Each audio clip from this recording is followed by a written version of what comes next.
What's up, everyone? Welcome back to the Biblical Hitman. I'm your host, Stephen. I got Tim Constantine in the studio, ladies and gentlemen. I think he just dropped something. I don't know what it is, but every time I get this guy on the show, it's always a really good conversation. Folks, listen, hey, if you want to support our platforms, head on over to YouTube and hit the subscribe button. Check us out on audio platforms, social medias, everywhere. That's where we are. And hey, listen, I appreciate everyone for getting through the ad space. It means a lot to the show, and it's bringing a lot of support to everything for the show. But Tim, welcome back, brother. Hey, good to be here. And yeah, when we get into these topics, some of these topics like we're going to talk about today, weird things tend to happen. And yeah, something fell on my side of the room over here. I'm sorry about that. Well, I was telling you earlier that I was having so many problems with my PC lately. I don't know what it is. It's a pretty good PC. It's not bad. And I'm continuously dropping from either StreamYard or Riverside. I even said it to my live viewers the other day. I was like, hey, if I drop at any moment, whatever, it is what it is. I don't know why certain things like that happen in the timing that they happen. There's like UFO disclosure, right on the horizon. And I think me and you, a lot of other shows out there have done a really good job at trying to put, a certain perspective on this, brings awareness. Yeah, and awareness. That's perfect, man. Just talk about it some. I mean, a couple years ago, I mean, it's you look back and see where we're at now, and it's hard to think that it was as taboo as it really was a couple years ago. The taboo around this issue is just dwindling very fast. Of course, now we've got presidents making tweets and ex-presidents going on podcasts, and Elon Musk saying, doing his thing and saying weird stuff that's like cryptic. So, yeah, it's a crazy time to be alive. And I think there's going to be a lot of people are going to be struggling to get control of this narrative. So it's just going to be more confusing. So that's why I think it's been good that some of us have talked about it for a couple of years now. Get the water warm, get people's minds open, because the church, in my opinion, dropped the ball on this early on in their unwillingness to go there and discuss these matters. So what I saw happening was, within that vacuum, if we could call it that, the podcasts arise. And podcasters show up and say, hey, we're Christians, we'll talk about this. So that's what I saw happening on a almost like a global level. The church said, not interested, or too weird for us, and I'm not necessarily talking about the Catholic Church, because they have said weird things about this too. But I'm talking about like the I guess Protestant church as a whole didn't really want much to do with this, from what I could tell. I mean, right? I mean, what do you think about that? I didn't see them wanting to touch this. So it seems like the podcasters had to jump on it. Yeah. And I think really, I don't know what's going to happen. I don't know what Trump is going to release to the public in what detail. We've seen that there's been the Epstein files recently come out. A lot of things were redacted from that. I'll tell you this, man. This is thought provoking. There's a military general. I'm not sure if he's still in the military, but he's a part of the Satanic Temple and all this kind of stuff. I forget his name. Something Casey, maybe. I could be getting that totally wrong. But anyways, he wrote a book. It's called Mind War. And really that book describes a chaotic evolutionary process in society through the overload of like information, right? And if you think of it, you think of really the part of the alchemical process is to go through like a certain sort of chaos, right? There's a new age after these things. But I was wondering that, I'm like, there's no way that the Epstein stuff dropped, and now I don't know how many weeks out we may be from UFO disclosure or getting closer to it, right? It's all time released. Maybe. I don't know. Yeah. It's gonna be confusing, and I think you nailed it when you said overload of information. But also, you bring up a good point with the the alchemical process, if you will, of going through chaos. In a way, I do see that as a stage that we've gone through. I would go back to World War II and say that that was a a stage of chaos where in my research in 1947, we did step through some sort of a doorway as humans. And the technology that got us to where we're at right now, um, in 2026, that's all started with the Nazis as well. It all goes back to the 40s and this one group. And I'm trying to like pace myself here and not jump all the way in the deep end. I'm trying to get warmed up here, obviously. But there's a group of people out there right now. There's several groups of people out there who, before this Trump tweet happened or True Social message happened, they've already recorded episodes and they're planning to come out and try to take control of this narrative. This the word on the street is that Randall Carlson is one of those people, and they have what they believe to be evidence and information that they are going to put out that challenges the biblical story of Jesus. And I think what they're going to do is they're going to tie the divine feminine with it, and they're going to tie in aliens with it as well. All encompassing. They're going to say, "Hey, these bones that were found in these ossuaries, we found these boxes, and Yeshua was written on the box. We have the bones of Jesus." Have you seen recently the clips of this guy? He's going around, right? He's going around on these shows and he's talking about the Knights Templar. And he actually is a Knights Templar, and he actually Right. claims to be connected to the bloodline of Jesus, right? And Mary Magdalene. And this is what the Knights Templar believed in. This is they believed that they had this ability to harness this power, just like Jesus held, harnessed this power, right? Um, and I find it kind of interesting, right? That there's going to be um, almost in a way false Christs and false prophets, like teaching something else about the scriptures. It's almost like when the at the Vatican, the Jesuits talk about, hey, we might need a reinterpretation of these things when these space brothers come here and evangelize knowledge to us, right? It's like weird, man. Yeah. You nailed it. Like, this is, I think, what's happening here. And I'm trying to be polite. I don't want to just drag people's names through the mud. I mean, they haven't even come out necessarily with this information yet, so I don't want to just be overall critical from the jump here. But yeah, it's some of these modern day Templar guys who I think are working with Randall Carlson, and they're planning to sort of try and drop this bomb. And they've said it's time sensitive. They said it has to be this year. And from what I understand, they've already recorded the episodes that they're going to release on this. And got some big names involved with this. It might flop, it might make a splash, who knows? But why I'm bringing it up is because, like I said before, I think a lot of people are going to try to come in here and get control of this narrative. You've got the Bledsoes talking about Easter of this year, something's going to happen. This divine feminine is going to do something.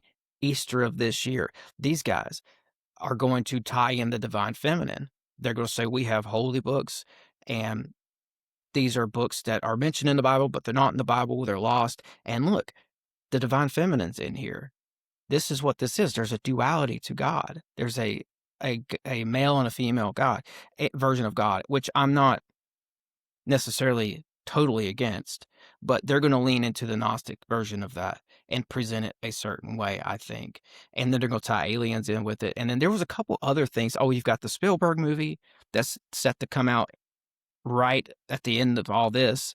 And now you've got the current administration coming out and saying they're going to start to release documents. So it's good that we're talking about it, because I think a lot of information is about to be dumped on people, and it's going to probably put people into different camps. And I do think that they're going to try to push a Gnostic doctrine on people with this. I feel that coming, You're muted, bro. My bad. I think it has to happen, man. Because prophecy has to be fulfilled. and that prophecy to me is um, Revelation 17, right? There's the Mm, woman that rides the beast on many waters, right? And the nations fornicate with her, and she's got a cup, and she's drinking it, the blood of the saints, in this cup. And I'm really curious with how they're going to tie in the alien stuff with the divine feminine. And right. I went through a lot of Epstein rabbit holes. And one of those was that he was very obsessed with dark brain, dark matter, dark energy, 0 point energy, ideas like prana, magnum opus, philosopher's stone, you know it. And he funded a lot of research towards gravity, right? And he was obsessed with Isaac Newton, how Newton was pushing a ball on a table, and Newton's like, this ball is only moving because of my force that's pushing against it. And then the ball rolls and it falls off the table, and Newton's like, hold on, I didn't do that. Who did that? And so Newton didn't know how to explain these certain things, and you really couldn't measure it in any way, but you could understand that it's what he called gravity, right? But things that impacted him like that, right? On a that's kind of like metaphysical, right? He resorted to those things being miracles from God, and Epstein believed this as well. But what comes to really be the science behind it is that there's this darkness behind it, meaning it's dark matter, dark energy. There's gravity being a part of all of this, and um, I'm wondering if it's almost like the Gnostics see that part of creation like the womb of Sophia. So Hmm. with the alien stuff, I'm wondering if the gravitational, propulsion of these things is that these beings are actually they've enlightened themselves so much that they're like one with Sophia, and they're able to do these things. Like they're able to do it with their mind first, and then these things obey their intent. It's weird. Yeah, and that probably gets into the apparitions some, and I want to touch on that today. But let me touch on the metaphysical factor here that you're alluding to. Some, John D. I want to take this back and show some history of some of this stuff. Maybe history will clear up our vision of the present. I don't know. At least I hope that will happen. But John Dee is in service of Queen Elizabeth during the formation of the British Empire. And he said he came up with that phrase, British Empire. We got that from John Dee. He said he procured that phrase as a mandate from the unseen realm.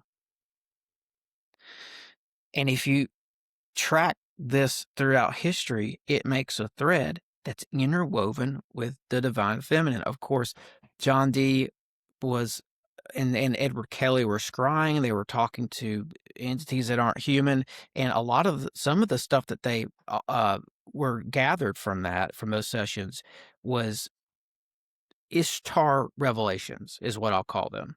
One of those would be the daughters of fortitude. So I'm just using that as an example to say that there's a divine feminine thing here, and but it's an occult force that likes to show up around the formation of these empires. And just wait for it, because I'm going to expose or try to expose some of the iceberg here with this, because there was another short-lived empire that might be connected to this. They built, um, I'll just say this. There's a city in Germany known as Berlin that I found out was built on a goddess temple. The whole city was formed around this, and there's evidence that they did that for Wewelsburg Castle as well, which I've talked about this before on shows. The Wikipedia isn't all the way right for Wewelsburg. Himmler and the Nazis knew that Wewelsburg Castle was built on an older sacred site that I think is connected to the divine feminine. So they were planning like an occult mecca surrounding Berlin, and another one, a separate, smaller occult mecca surrounding Wewelsburg Castle. And you go look and you're like, oh, these were goddess temples. So I want to get into that some with you and show you some of that at some point today. But how I found this, going back to these whatever we're going to call them interacting with us, uh, metaphysical entities from the unseen realm. I don't know why I just struggle with the terms here. Anyways, there's accounts of these apparitions happening a lot. That's what I'm getting at. All people all throughout history have found and seen these apparitions. Columbus, his inner circle said he saw a lady. Um, the inner circle of George Washington said he saw a lady. With Columbus, it was more like they claimed the New World and they claimed it for Our Lady the Pillar. And then people after that started saying they had apparitions from this Our Lady the Pillar come to I them. mean, when you look at it, Um, Washington, D.C., District of Columbia, Columbia being, you know, that part of yeah, that. Yeah. exactly. Oh yeah, no, and I'm tying this in today because we talked before the show some, and we were talking about stuff very related to this. So I'm thinking I got to mention this. There was a lady being seen in Russia right before the Bolshevik Revolution. You had the Fatima apparitions being seen in the 1900s. That was leading up to World War II in Portugal, and of course now we have the Bledsoes, who call her the lady and have, stories of apparitions. Most of this is documented. Well, the Templars, to bring them back into this, documented their encounters with the lady as well. And I was looking into some of these, and, unfortunately, what happened here is in the 1200s, they're having these apparitions. What they would do was they would go to these ruins of places like Babylon adjacent cities, right? Like Nineveh and Carthage. And they were looking for ancient writings and relics but Indiana Jones stuff. And they were right in the old Meccas of where this goddess was worshipped. And they started having these visions and they documented that. And unfortunately, this entity appears to have laid out plans for Nazi Germany before it was Nazi Germany. That's how deep this goes. And I've got all that stuff today. I don't know if you're interested in this or not, but I knew I had to Yeah. mention it because I Yeah. Let's think go. going back to what we talked about early on with this doorway, this threshold in 1947, this is all involved with it, right? And I've got this whole transcript here of the Templars having these apparitions. And I'll just try to make it concise, and if you want me to read the whole thing later or whatever, I can. But anyway, basically the story is in 1235, a goddess told these Templars in Tunisia, which was Carthage, it's Tunisia today. She comes to them and she says, "My name is Ishtar. My symbol is the hand. That's the hand of Fatima. The people who lived here used to call me Asherah. We know that name from the Bible. And she came to them at this area called the Carthage Tophet, which is a child cemetery. It's a necropolis. It's dedicated to Baal and Tanit. And I looked at this place and I looked at some of the stones there, and they actually have that hand of Fatima on them still to this day. And this was a area where they were killing these kids in child sacrifice. And it's not just associated with Baal, it's associated with Tanit, who is another version of Ishtar. So, weird place. It's like a haunted place, and they're having these apparitions, right? Now, this is where it gets really interesting. She tells the Templars that the world capital that she wanted to build was supposed to have been Babylon, and a group of Hebrews ruined the plan. And I think that's relating to the Babylonian exile in the Bible.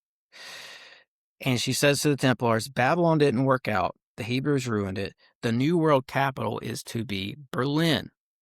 I have chosen a group of people in close character to the Babylonians, called the Germans, to build my new world capital. So at this point, either I'm crazy for suggesting this, but I think what you have to do here at this point is say, do you think the Templars really had these visions? Because if they did, then there's probably something to this, right? Because what did Hitler do? He set up Berlin as the new capital of Europe. It was to be the New World capital, and he meant to rule the world from there. So these Templars, I went back and looked at the history of Berlin, the city, and it matches up too, because they it said in these documents that they established Berlin Tempelhof in 1237 because of this vision. And if you look into Berlin's history, it's in 1237 that they founded a capital of Brandenburg there, and it says it was Templars who did it. I've got all the documentation on this. It all lines up.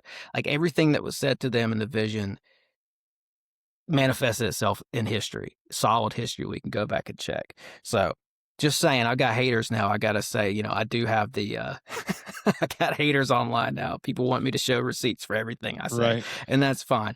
And I have the receipts. But today, and I'll try to wrap this up for you, because I just think this is a crazy story. I think basically what I'm saying here is that the divine feminine is this other entity who's spoken of in the Bible that's called Asherah seems to be, unfortunately, behind World War II, is what I'm Yeah. saying here.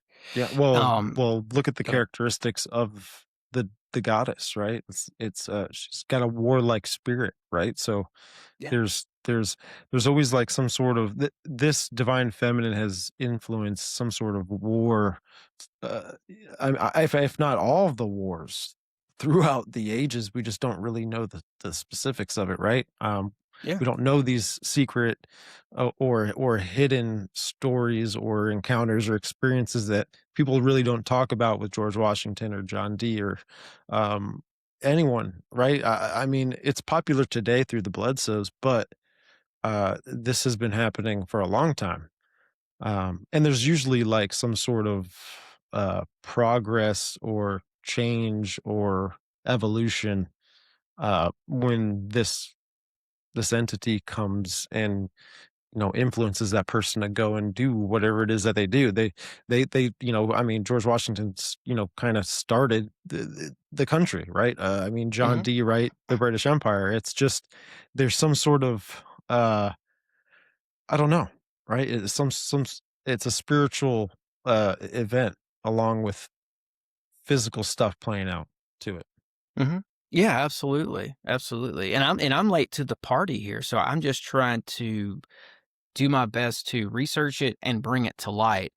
And I don't have books out on the subject or anything like that. So I'm just sharing the information as I go. But you're right. And I appreciate you having my back on this, because that's how I see it too. And yeah, it's one of the things she said in the visions was the goddess of love, referring to herself, the goddess of love will turn into the goddess of war and get drunk off the blood from the battlefield. And time after time, like you said, this entity is associated with all these wars. That's what happens. I think that's what it's talking about in the book of Revelation when it says it talks about the whore of Babylon and getting drunk off the blood. That's getting drunk off blood from the battlefield of all these wars and all this strife that's been created. But before I get ahead of myself here, I'll just tie a bow on this Berlin situation here.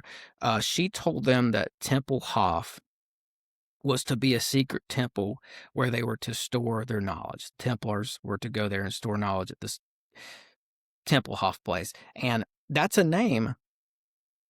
Again, this was in the 1200s. That's a name that has stuck around with Berlin this whole time. It's the airport there today. It's the old Nazi airport. It's called Tempelhof. That's where this was. It's abandoned. And guess what? There's a bunch of underground tunnels under there and Oh everything. wow. So, Yeah, I wouldn't doubt it. yeah. So she tasked them with setting up this operation, and she said it will extend to Vienna in the south and up to Paris. And what did Hitler do? He took Vienna first, and he really wanted Paris, which he finally was able to take in 1940. So the whole plan was hatched out in the 40s, right? And I mean, this was said in 1235. And it happens exactly 700 years later. And I won't get into that, but there's some specific reasons I think why they were using that 700 years as well. And it ties in with all these prophecies of a golden age. This goddess is supposed to return in the golden age, which is the beginnings of the age of Aquarius and all that stuff. But I'll just say it like this. That's 1235. Hitler in 1935 established the Nazification of Germany and the German society. He builds up the military, violating Versailles. Then in 1936, he remilitarizes the Rhineland. Then in 1937, he lays out all of his expansionist planning to take Europe.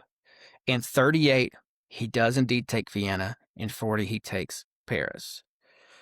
And I have all the documentation of this. When you take the vision that the Templars documented from 1235 and you line up with Berlin history and World War II history, strangely, it all seems to line up. The actual history of Berlin confirms it, So the history is there. Like I said, the question is this a giant coincidence? And am I crazy for suggesting it? Or are we to believe that people really had these visions and apparitions of this lady that the Bledsoes called the lady, right? And it's not just Berlin. They did build Berlin on a goddess temple, and I think expand the operation from there. But Uttersburg, Salzburg Mountain, the mountains where the Third Reich had their headquarters, that was also where Templars were having visions with Ishtar as well. All this is documented in these mountains where they literally have their Third Reich headquarters. Ishtar came to them, said, "My name's Ishtar. We're going to go up here to the mountain of Wotan and establish a shrine or temple for me there." And then you find out that Hitler, he fought in World War I, and he's in the trenches of World War I, and who's he writing poems to? Wotan. Where's he putting his headquarters?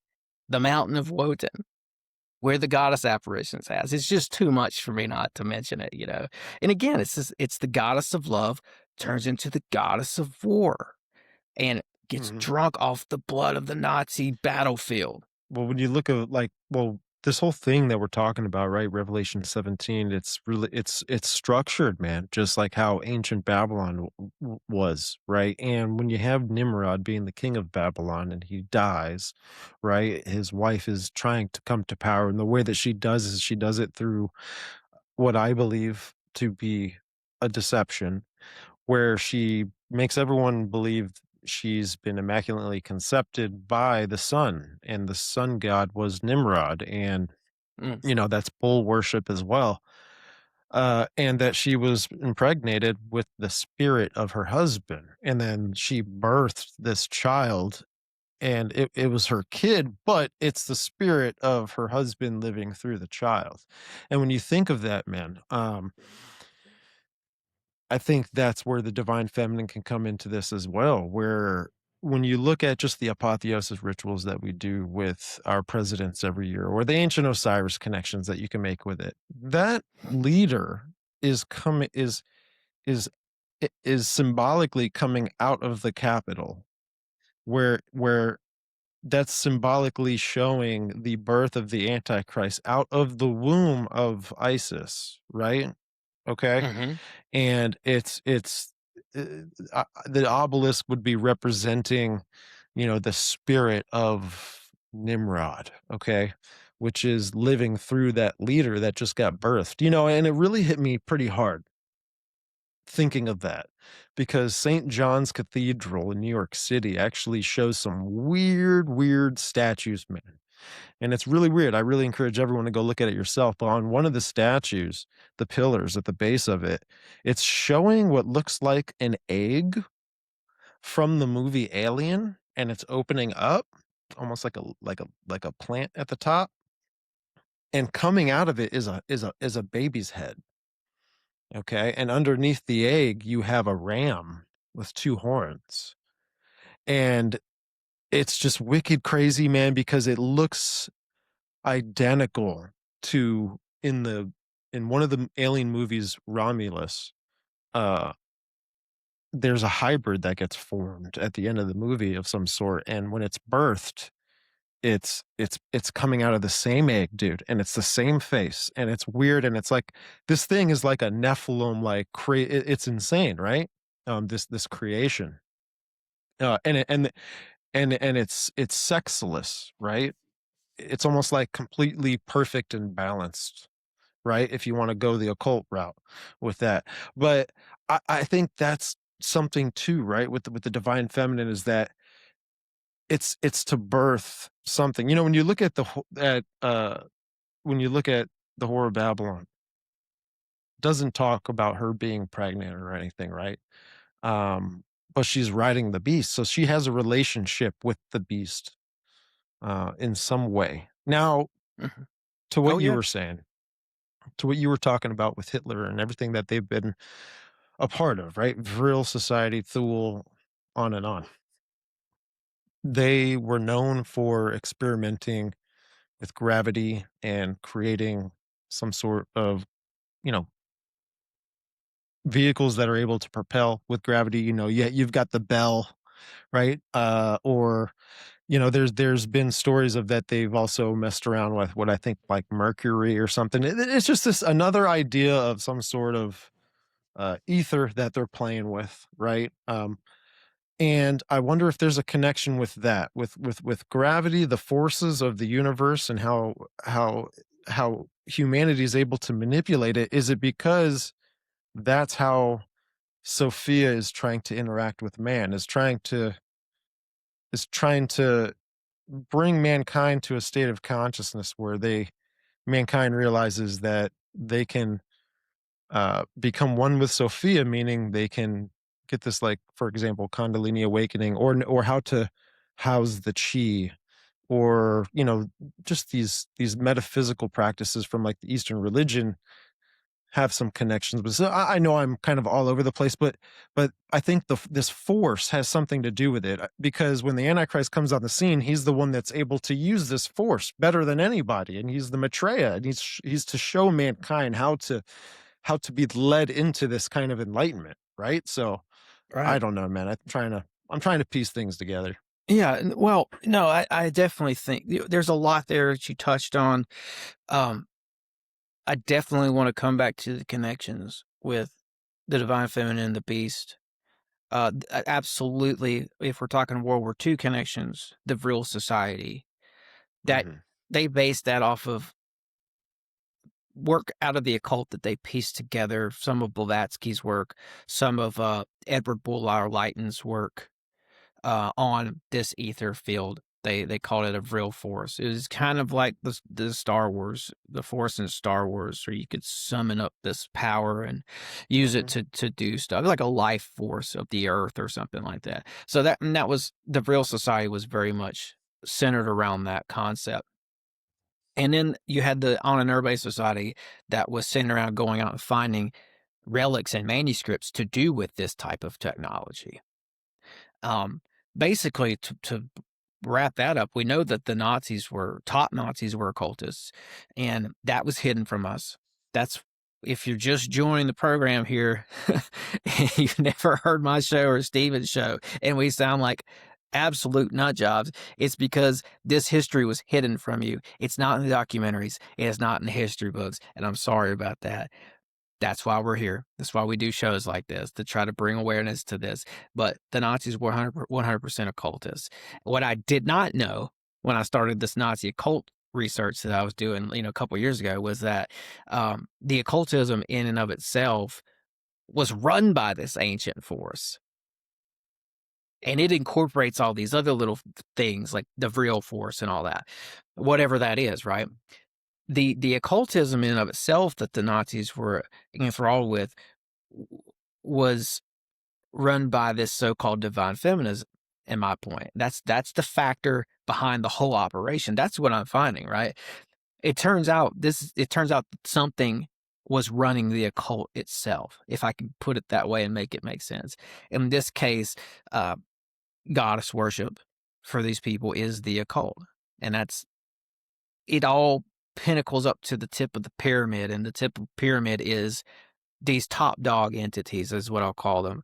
And I don't think it's just the divine feminine up there. I think that's another good point that you brought up a minute ago. You see these associations. You see the association with Ishtar to Baal, with Ishtar to this mountain of Wotan, to Odin, right?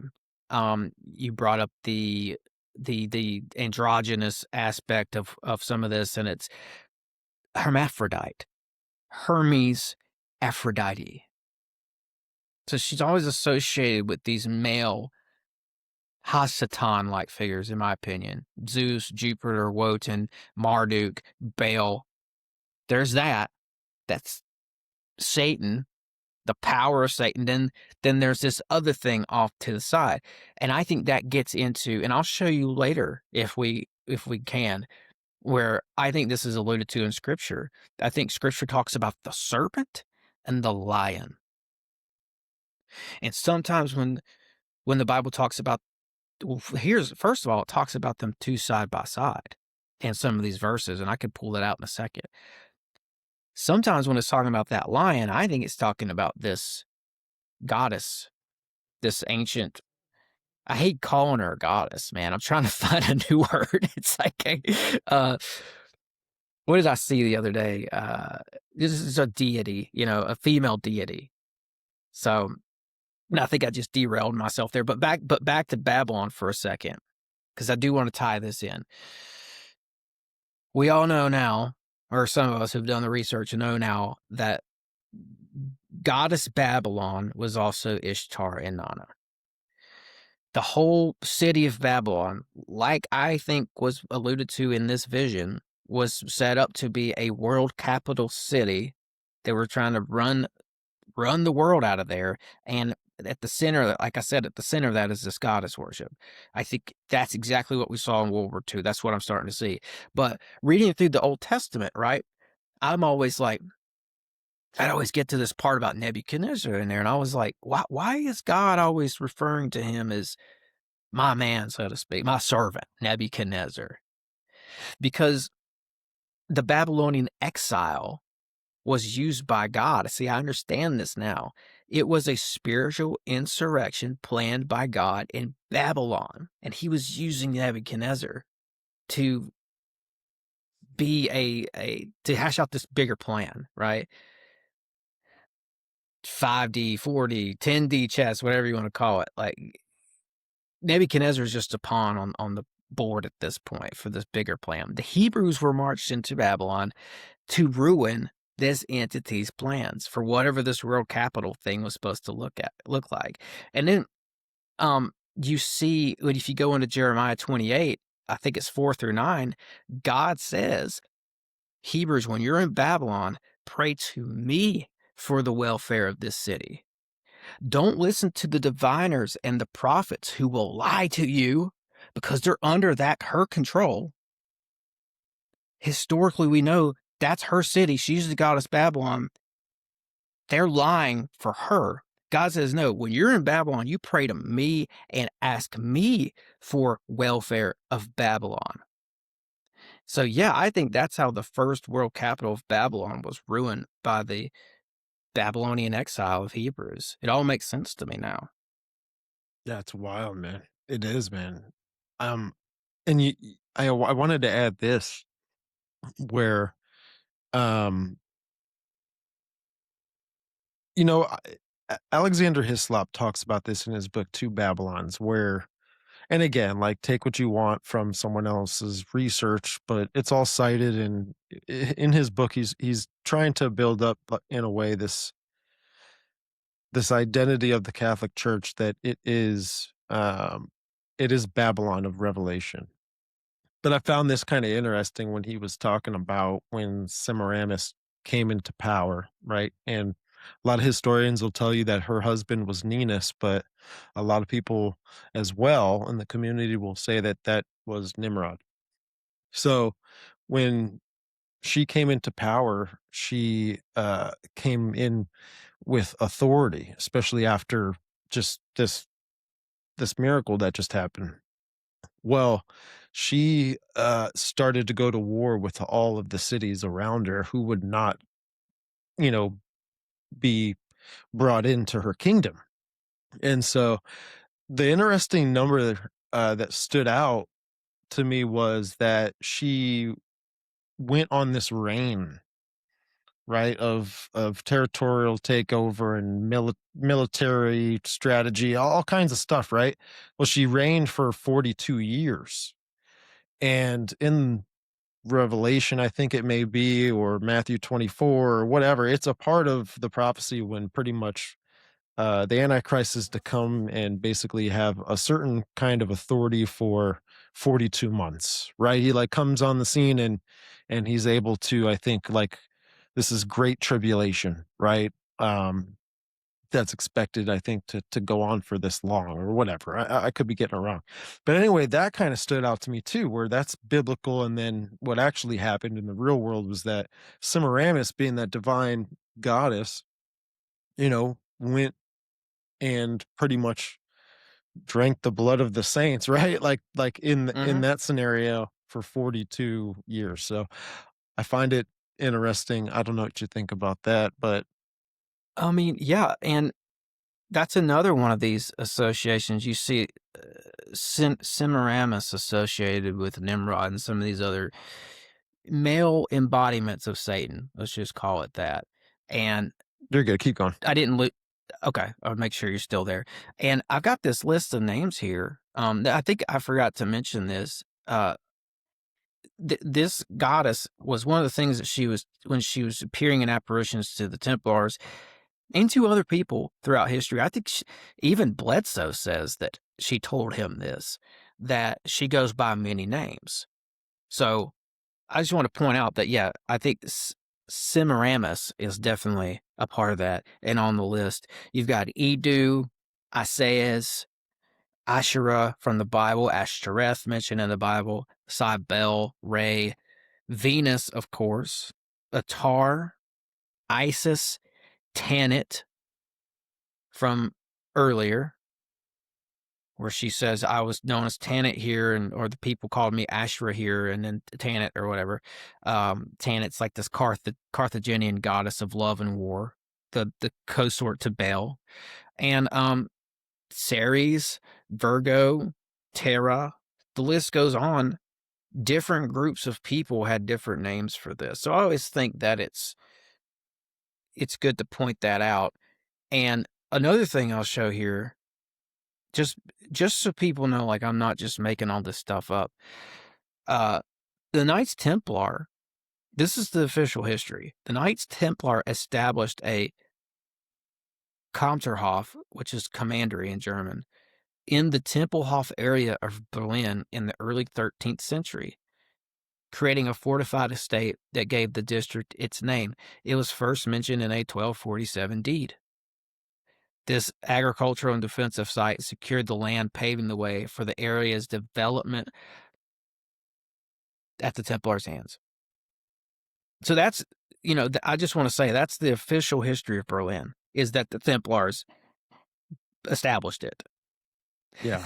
Yeah. Man. This is crazy, man. It's crazy. I don't mean to keep going back to that because I know we want to get on to other things. The Templars too, man, they were into, this force, right?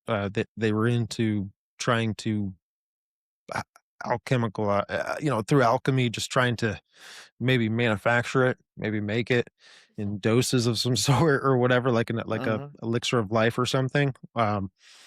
But this is like where the Black Madonna kind of comes in, because this is a signature that's been left at, Templar temples and churches and all kinds of stuff, where the Black Madonna is supposed to resemble that you're fully in tuned, you're fully self-realized, as in the Epstein files will call this state of mind. You're clear, as the Scientologists may call it.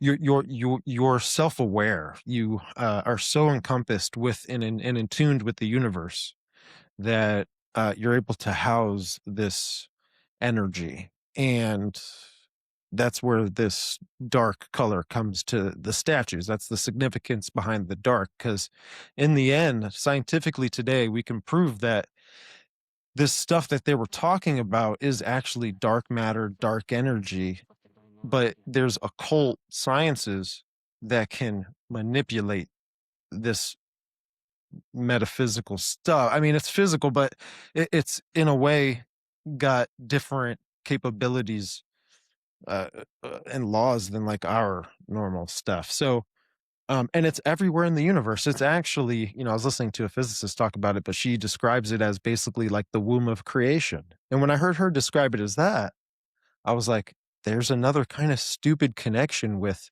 this Right. force and you feminizing it to be some sort of womb.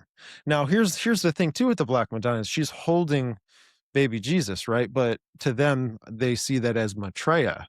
They see that as basically Mary had some, that there's some sort of connection between the mother and that son. That you know, eh, what? How do I want like the horror of Revelation gives birth to something. I know the Bible doesn't talk about it, but my theory is that she does, because there's an interesting comparison between two women in Revelation. You have Revelation 12, which definitely characterizes the church, and it characterizes how, the Christ coming into the world, right? And then it also it's defined completely i- i- it's in opposition of what is described in Revelation 17. It's almost like Revelation 17 is in a way Satan's counterfeit of trying to make a bride of some sort for himself, because those that are linked in to the mark of the beast and all of this, they have no decision. They don't even have a second or third judgment. They go in the lake of fire with the false prophet and the antichrist. And that's where I think Satan's coming into this plan where he's trying to unionize with mankind in some way. Maybe the mind of God we talked about with the Denver airport or whatever, we're linked into this thing, right? If you take this mark and you have lost the agency of your consciousness of some sort. Now, here's the interesting thing too, man, with all this UFO stuff and with the things we're getting into, it covers everything. But Right. Epstein was really obsessed with ESP. He was obsessed with uh the hidden possibilities of the brain, and eh, you know why was he talking about, or why was he involved in artificial intelligence, and he's had affiliation with Marvin Minsky, and Marvin Minsky is known to be related to the Jewish folklore rabbi Judo Low that Mm. created the golem. So again, and Rabbi Low he gave life to this golem. Okay. And it's almost like that is a mirror scene of what happens in Revelation 13 when the false prophet gives life unto the beast. It's like, are they is the occult really trying to find out how to use this dark energy, this dark matter, this force, trying to uh what's it called? Phenomenal consciousness? Or they're trying Mhm. to give it a vessel, but then give it the ability to think. Like it houses Yeah, and power to generate power and like to probably give something life. But another thing is they're trying to develop how can we make artificial intelligence be conscious. So I think there's a merging of some of that stuff. I know I'm all over the place, but whatever.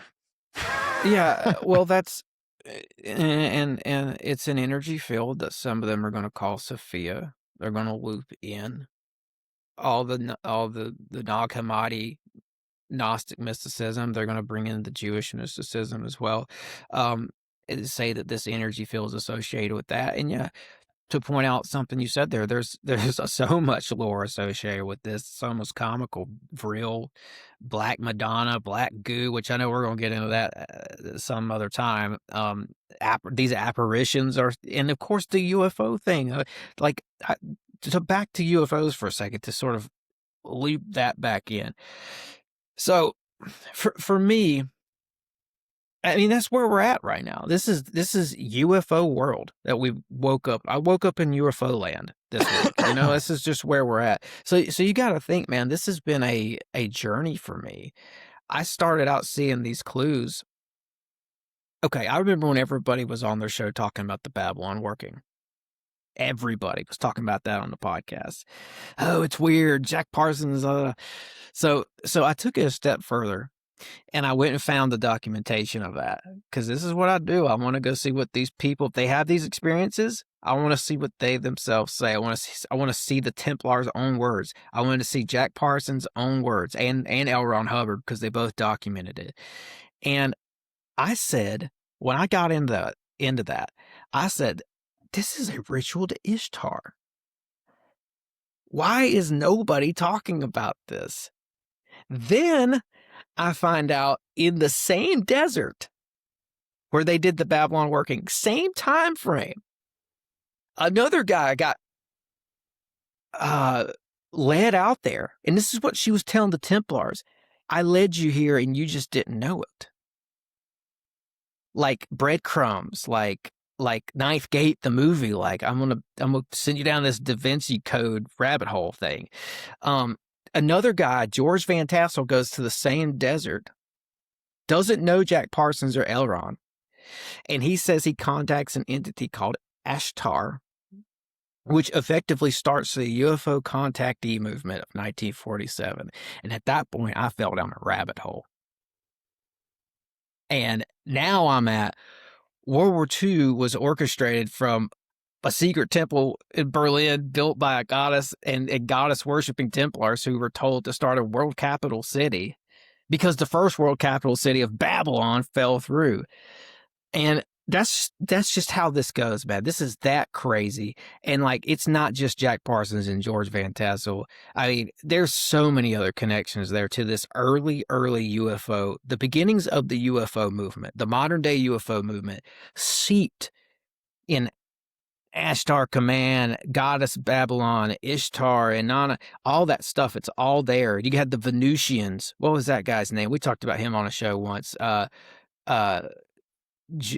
George, another George, I think. But anyway, one of the early UFO contactee guys who came out in the early 50s, and I'm blanking on his name. He said he saw Venusians. Well, that's from the planet Venus, and traditionally the goddess Babylon is associated with Venus. So it's in all these stories if you know what you're looking for. And I think that if you go back and you look at this through the angle of, okay, Babylon failed. Whatever they were planning there failed. Whatever they tried to do again with Berlin and the Nazis failed.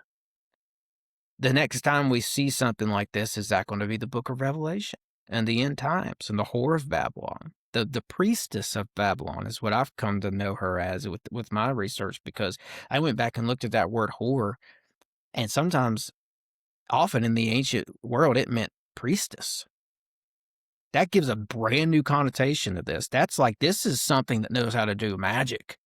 No, I and agree with you, ritual. man. I agree with you. And what's fascinating is when trying to break down a lot of the symbolism of the temple on Epstein Island. This is something people really haven't talked about yet, but you have on the High Priestess tarot card, you have basically, it's like, one hand up kind of, and like off to the side, and then one hand kind of is like around like a scroll. The scroll says Torah, which is interesting. I don't really know kind of like what that means, but there's two pillars on each side of her. One is they're two different colors, and it's Yakin and Boaz. And inside the temple, Epstein's temple, he had two mason pillars inside of it. The interesting thing too is the color of his temple was blue and white, which can resemble duality, but it's also the same color as the High Priestess. It's the blue robe and the white cross that's kind of like in the middle of her chest. So I found that interesting. And then behind the High Priestess is palm trees, and there were palm trees around his temple. And again, these are kind of like loose connections, but the palm tree is associated with Ishtar, 100%. Yeah, there you go. I mean, so I think there's something to it. Plus, the whore sits on many waters, and it's kind of like this island in the middle of nowhere. Not really in the middle of nowhere, but it's the temple's up, and it kind of looks like it's overlooking, the water. So I don't know. And plus he had statues of Aphrodite. He had statues of centaurs, which were known to like lift up Aphrodite. Like, he was worshiping the divine feminine too, man. It's all up and down there, man. I mean, and the statues in his library are all the dark Black Madonna color. They're all dark. Every statue. One of the statues was an angel balancing himself on a ball and had a beak, which is horse, that's technically Lucifer. Like that statue is Lucifer technically. Um, Horus being that Tammuz or Thor, right? Hmm. Iconography or whatever of it. But again, like these elites also are worshiping this divine feminine. They are. Oh yeah. Um, and they throw It's little just things in been, there. yeah, it's just been hidden in plain sight. Yeah. You got to know about the symbolism. You've got to, so, to add this in, symbolism that has classically been associated with this female deity is the 8-pointed star. The 5-pointed star represents Venus. The palm tree, the palm of Ishtar, and lions. Those, I guess, Well, yeah, because off the top of my Leo, head, I think, right? Leo, right? I don't Is this what know. they I mean, say? I'm sure. I'm sure. I think Virgo is definitely associated with her because Virgo is also Estrella. Those are some of the names I forgot to mention earlier, along with Let's see. Aphrodite. She's another name for this as well. Let me just say, um, this has changed the way I've read the book, several books in the Bible, but definitely Jeremiah. And I think that the ancients probably read the book of Jeremiah in a similar fashion within reason, and that is in that book, it's presented a line of demarcation separating God's people and the Asherah goddess worshippers. There is a clear line if you know what you're looking for in Jeremiah, it's totally there. It's encoded in passages like Jeremiah 2. It's definitely in Jeremiah 17. It's in Jeremiah 28. And it's elsewhere in the Bible too. If you look at 1 Samuel 7, 3 through 4, it says, if you mean to return to God with all of your heart, you must remove the alien gods and Ashtoreth. There is a clear line of demarcation in the Bible saying, no, don't go there. Cut down the Asherah poles, destroy the groves, do not fall into worship with this thing. And by the way, when you're in Babylon, pray to me and don't listen to the prophets because they prophesy for her and they're liars. It's all throughout the Bible.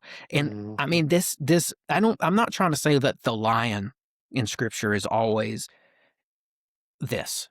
I'm sure the lion means other things in other places in scripture. But if you go to Psalm 91 and you look at verse 13, it talks about how you will tread both the great lion and the serpent. And I think it's presenting two major entities here.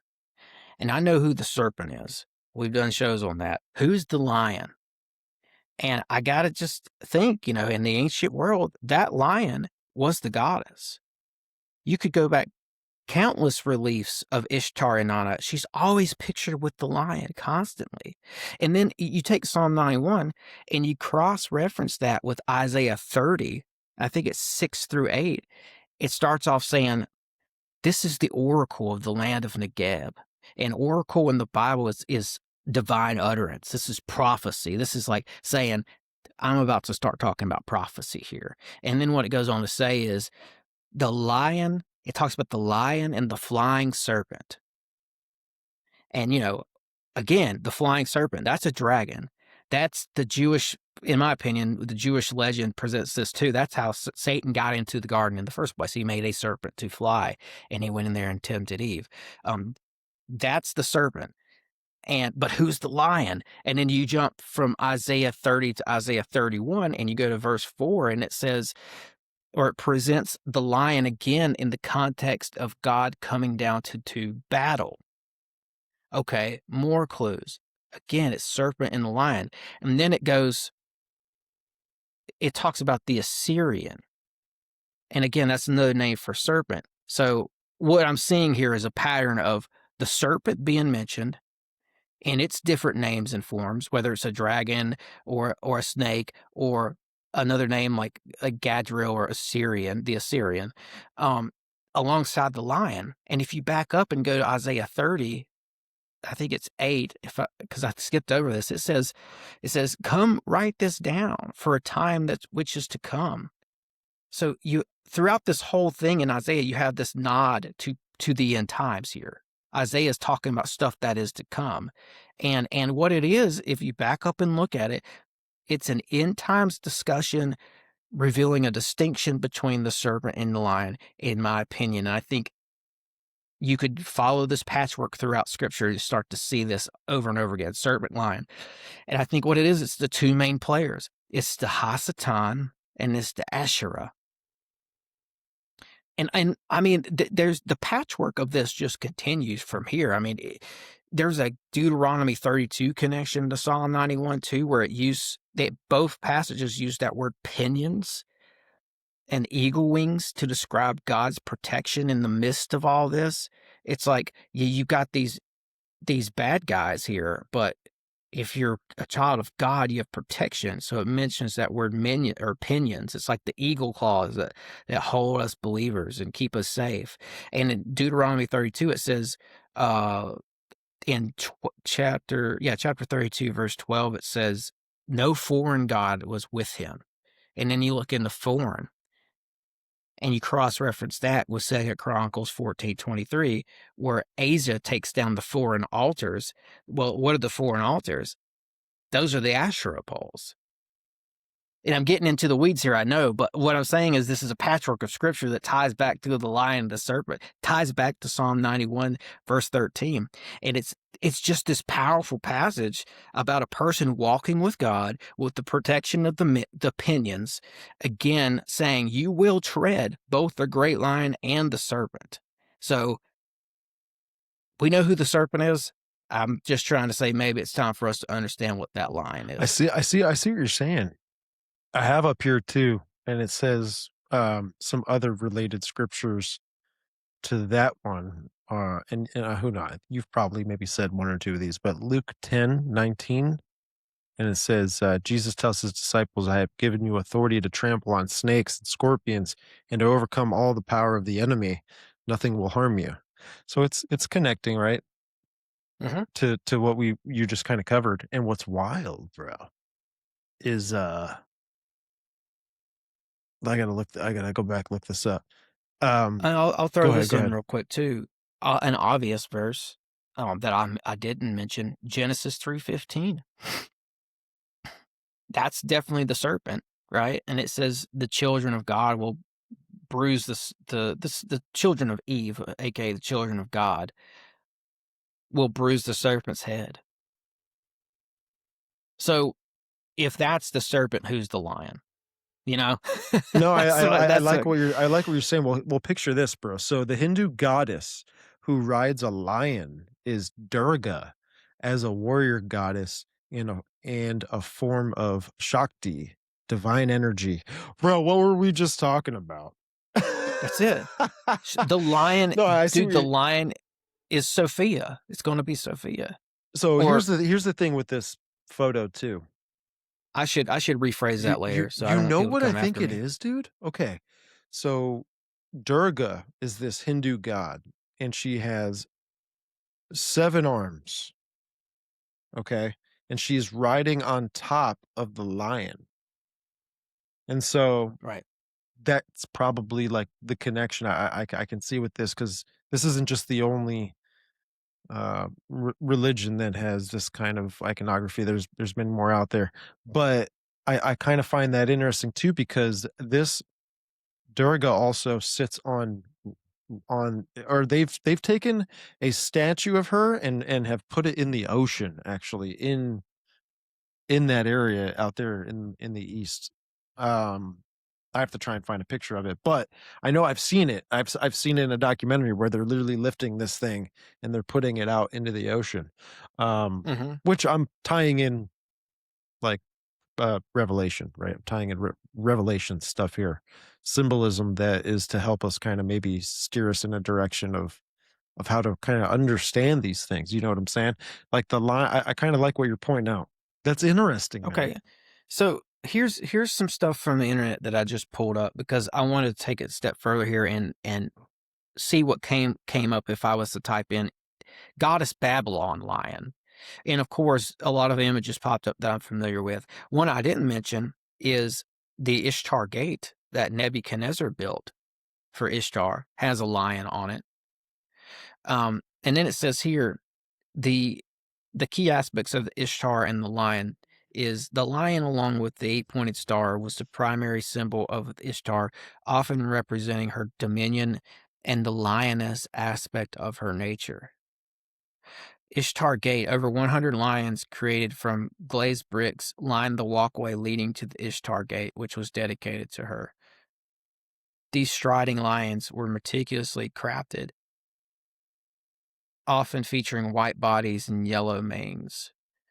The lion represented not just the king's authority, but also the goddess's ability to defend the city and terrify enemies. Again, war goddess stuff, defending these world capital city stuff. Mythological role. In the Epic of Gilgamesh, Ishtar's association with power is highlighted when she unleashes the bull of heaven.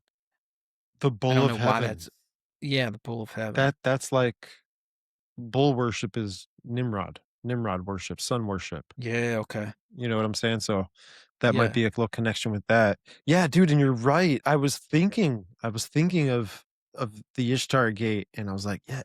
Now, I In think, ancient Babylon, they yeah, carved a lion for yep, Ishtar, and I'll stop it there, yeah. right, right. And you've got, Marduk and Tiamat is up there and stuff. That's interesting, man. And that's why I love the Bible, man, because the way it talks about history is so fascinating. And here's the thing, Oh, yeah. it can go over people's heads that don't know really what the scripture's talking about or what it's referring to or what was the writer uh thinking when he's writing this, So that's kind of wild, dude. Mhm. Okay. It's mentioned it says lions are mentioned over 150 times in the Bible, symbolizing divine power and destructive forces. So I mean, I've got my idea of how maybe this divine feminine will probably play on this battlefield that's to come in the future. But I mean, what are your thoughts, man? And I'm curious because Chris Bledsoe, he right was given prophecy visions and talks to the lady Hathor, whatever you want to call her. But the prophecies consist of this right here. As stated by Chris and amplified by his family, they believe the lady revealed a future cosmic alignment involving the star Regulus rising before sunrise at the Sphinx, which they interpreted as a marker for a major shift in human awareness.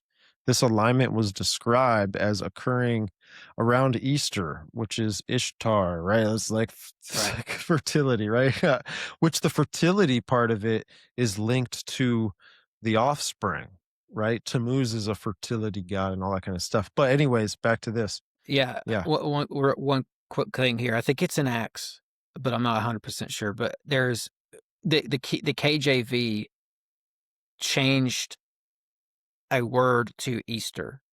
It originally wasn't called Easter. It got changed to that later and put in the KJV. So that was some other holiday or it had some other name. It wasn't Ishtar or Easter, which is Ostara, the Norse goddess of spring. Wow. That's Yeah. it. Easter, as far as I'm concerned, is just another name for Ishtar. Unfortunately, I Right. hate I to know. put that on people, but I know. I've seen people too trying to come out and like debunk that. And I'm like, dude, I mean, they're throwing eggs everywhere on the ground. Wake right. up. And that's Okay. and that's that's the that's the Syrian origin story for how she came to Earth. In that legend, she's called Venus because she's always associated with Venus, right? Venus comes to Earth in an egg, lands next to the Euphrates River. A bunch of doves come down. Doves are classically associated with Ishtar as well. All the doves come down, they land on the egg cracks, and out comes Venus. Wait, so you said doves have a connection to Ishtar? Oh, yeah. Mhm. Wow. Okay, hold on a second. because that makes me think of the Abraham Accords coin, the Trump Yeah. coin, and I think there's a Mhm. dove on the back of it, but it's like almost at the top where it's like it's the end of everything. I don't know. I don't know. It's the last thing on there. Let me look this Yeah, up. and some of these animals will have dual, uh the dove isn't always gonna symbolize her because, we in Christianity, we have the Holy Trinity, the Father, Son, Holy Spirit, Right, right, right. and there's a goddess trinity as well to people who believe in and follow the goddess religion. So, a lot of these things have their sort of Christian form, and then they have their, for lack of a better word, pagan form. So, I think the dove is one of those where throughout history, it's got some Christian symbolism associated with it as well, but I think the more I looked into it, the more I did see that it was directly associated with Ishtar. And that's the And that's thing. I that just gets go ahead. Well, that's the thing too, it's funny how Satan's always done something to uh try to blend his narrative with God's. Like, for example, people will break down the gospel and they'll say the 12 apostles and all this. It's like it's astrological and all this kind of stuff. And to me, how what God's, put on my heart about those kind of things is that he's in a way crushing or having the full authority over what Satan tried to do or mimic off him, you know? Which I think he ultimately did that with his resurrection. I think that was just like, dang, dude, we can't do nothing now, you know? Um, Yeah. For um, sure. Yeah. but Yeah, back. Go ahead, go ahead. and the transfiguration as well. Yeah. Another, not to diminish the resurrection at all, but throughout there are these powerful moments of Jesus claiming this authority, Mhm. claiming it. Well, I think the Antichrist is going to try and mimic something off of this, and he's going to try and do like this some sort of transfiguration as well. Maybe AI has something to do with it. Maybe it becoming sentient or moving consciousness in AI. I don't know, man, but it seems like it's going to be the same arithmetic. It's going to be the same process as things that Christ did. This Antichrist is going to be doing as well. He's going to be healing the sick, he's going to be doing all kinds of things, right? Mhm. It's going to be You interesting. asked me something a minute ago, and I don't remember how you worded it, but it was you asked me something like, "What do you see coming down the road or whatnot?" And what I was thinking when you asked me that was this: they're going to lean into the Sophia stuff because I think that they think they'll be able to capture Christians with this as well because it's such a convoluted thing. It's all the main issues that people fight over today and will fight over till the end of time, like abortion or you know trans, gay, whatever. They're very, especially abortion, right? And I'm not going to go there. I'm just using this as a point. It's very complex because nobody's ever going to agree on when is it okay to have an abortion and how long is too long before. I mean, you know what I'm saying? Like when's the magic day or whatever. Hmm. I don't want to get in the weeds with that, but they like these complex issues like that very few people can agree on. And that's Sophia to me. And let me just say this. Serpent and the lion, Lucifer and Sophia. Starting to see these parallels. And I think to define some terms with that might be good. Like Lucifer and Sophia, in my opinion, are monikers that have arisen by nicknames. They're names that don't necessarily originate in the Bible. And I'm not going to go down Lucifer's spiel. I get why people use the word Lucifer and Luciferian and all that. I'm okay with it. It's not a big deal. But I think it was a nickname that stuck. And I bring that up because I think that's what happened with Sophia as well. I don't think Sophia was ever used by the original writers of the Bible. It was a Greek word. Greeks in the the Greek koine translated chokma into Sophia. It's only in that Greek koine text. It's not in any of the Bibles from what I could tell. And when you transfer chokma into Sophia, um, I think you're losing some context, because chokma is more of a concept than a being. When you change it from a concept to a name of somebody who, you know, might be your neighbor. Your neighbor might be Sophia, right? You might know somebody named Sophia. That really puts this context into a human type of a form. Like, oh, this is a goddess. It goes from a concept to like this goddess entity, and I think a lot of context is lost along the way through that. I can't do anything about it now. The translation is the translation, but I think what happened was ultimately is that Gnostics took a concept that was complex and, for lack of a better way of putting it, added a bunch of wild lore to the term. Seemingly, that's what happened. I was still looking through all this. I've read through some of the Gnostic texts, like Pittis, Sophia, and all that. And in that text, which I think is a compilation of older texts, they even seem to place Jesus well above Sophia in that text. Well, it confuses me. I don't know why the Gnostics are always telling me to go read that text. It seems to highlight Jesus more than anything. But anyway, you see what I'm saying? It's a complex issue. Yeah. Gnosticism too. They pushed the idea that it was either the monad or Sophia. I think it was the monad that sent Lucifer and sent Jesus, and then he's going to send a third, to try and raise up humanity to break away from like this demiurge. Which is funny because you did mention this earlier. Like the Gnostics call our God Satan. And so if the Antichrist comes on the scene being this Christ figure and talking about Holy Spirit and all this stuff, right? I think this is where like the falling away of the church maybe can can happen, and all this. I mean, when you look at the charismatics right now and what they preach, and I mean they preach about a spirit force, which is funny. And they really preach a prosperity gospel, and on top of that, they preach a Gnostic gospel in the way they model it to where you have this potential inside of you. You've got like this potential inside of you. God made you for this purpose, right? And it's the fact that if you just replace that with divine spark, it fits well into Gnosticism. And the thing is they refer to their Holy Spirit, and I'm not speaking for all of them, but I'm speaking for a majority of them because they're all in tandem with this.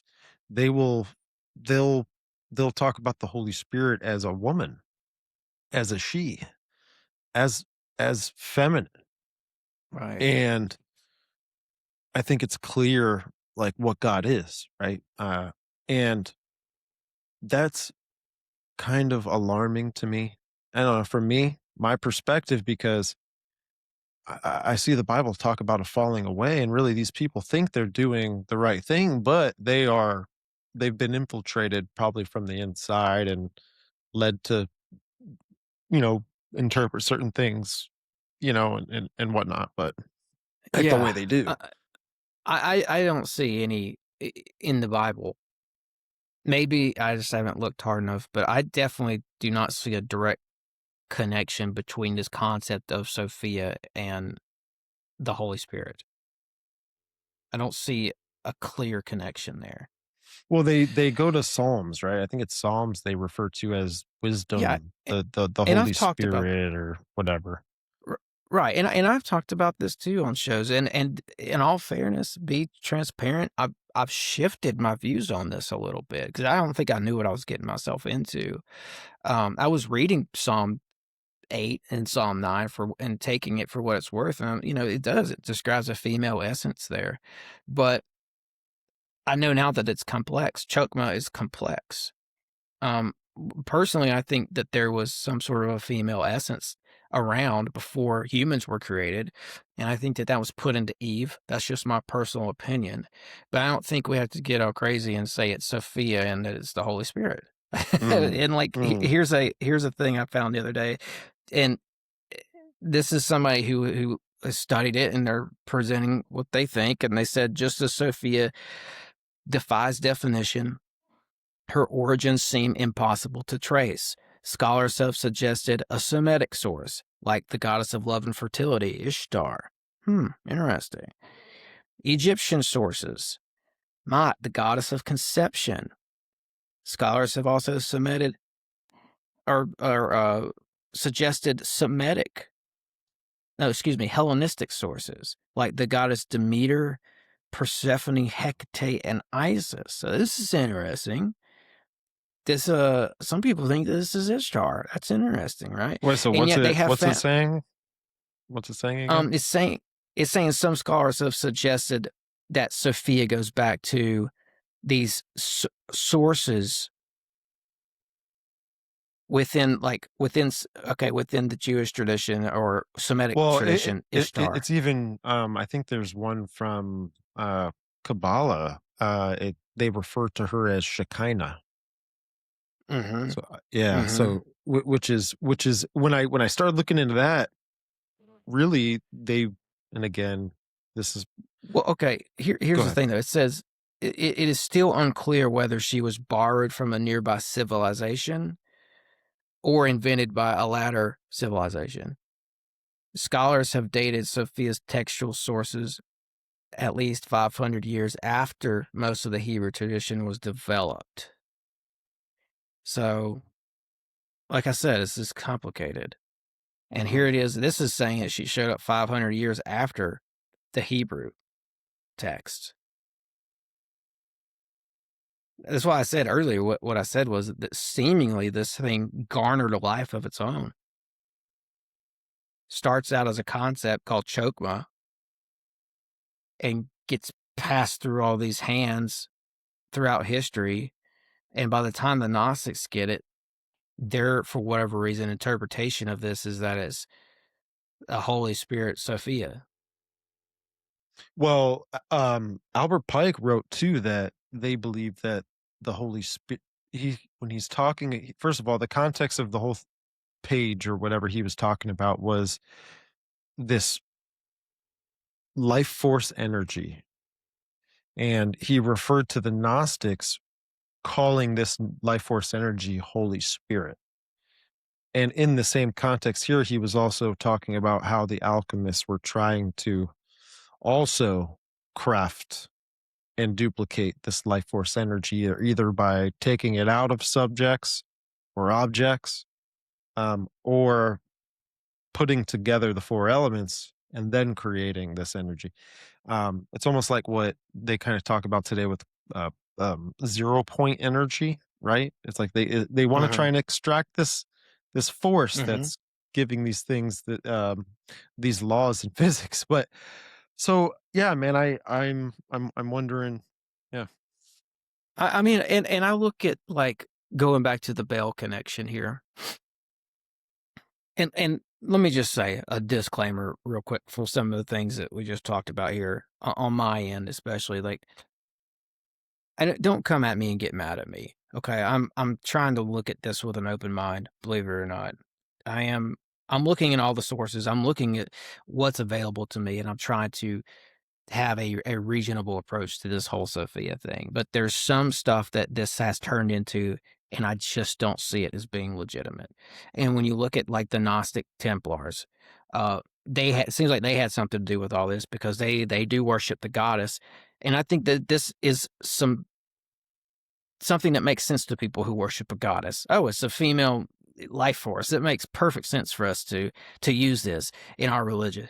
She doesn't appear to have a holy book, though, that isn't subject to a lot of conjecture. So it's like, did some of these people piece this whole thing together and start to assign her aspects of God and the Holy Spirit?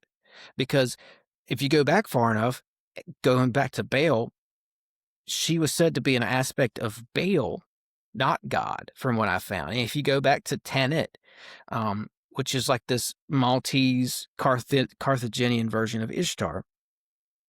She was said to be the face of Baal Haman.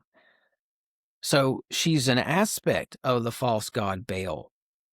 Perhaps like Wisdom Chokmah is a perhaps female aspect of the true God. So it's twisted.